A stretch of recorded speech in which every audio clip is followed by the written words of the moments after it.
Alors nos liens avec Haïti datent de la fin des années 80, après la fin de la dictature, après le départ de Jean-Claude Duvalier. Il y a eu des premières missions d'assistance technique financées par l'Agence française de développement qui ont conduit certains de nos collaborateurs à être présents en Haïti et à se souvenir. Et d'ailleurs, quand il y a eu le séisme et qu'on a lancé un peu cet appel pour avoir des volontaires, beaucoup de gens qui avaient travaillé à la fin de ces années 80 se sont portés volontaires pour aller prêter main forte à leurs collègues du service public haïtien.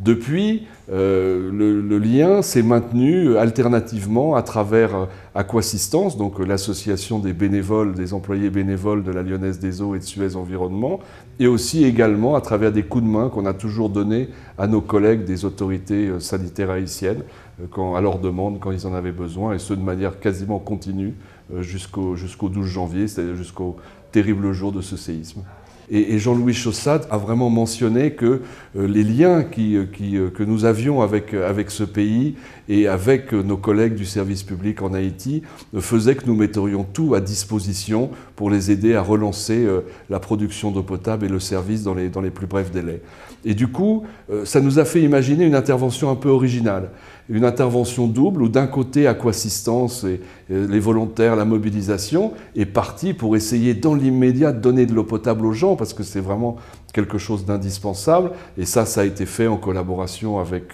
Action contre la faim. Mais de l'autre côté, immédiatement, on s'est placé dans une logique de reconstruction et on a envoyé des cadres, des hauts dirigeants de la Lyonnaise des Eaux, avec à leur tête Jean-Noël Bardy, dans une mission à partir de quelques jours après le séisme, qui visait à la fois à relancer les infrastructures du service public, c'est-à-dire les forages, les productions, à retravailler sur le réseau, et se sont joints à ces équipes de cadres, des équipes venant de la métropole, de Martinique, de Guyane, des ouvriers, des plombiers, des électromécaniciens, des agents de maîtrise, qui ont accompagné leurs collègues avec du matériel pour réparer du réseau, pour relancer de la production. Enfin, ça a été quelque chose d'original dans le sens où on a fait le pari que la reconstruction et l'espoir, ils commencent dès le lendemain de cette terrible tragédie. Plus d'un an après, nous avons accompagné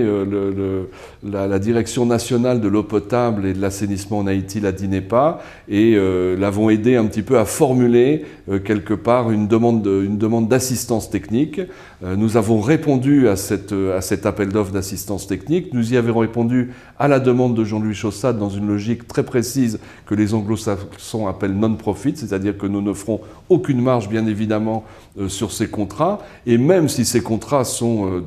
financés par des donations internationales et ne grèvent pas le budget du Trésor haïtien, et nous permettraient donc pendant 3 ans d'être présents formellement auprès des autorités haïtiennes pour reconstruire le service public d'eau et d'assainissement dans la zone métropolitaine de Port-au-Prince.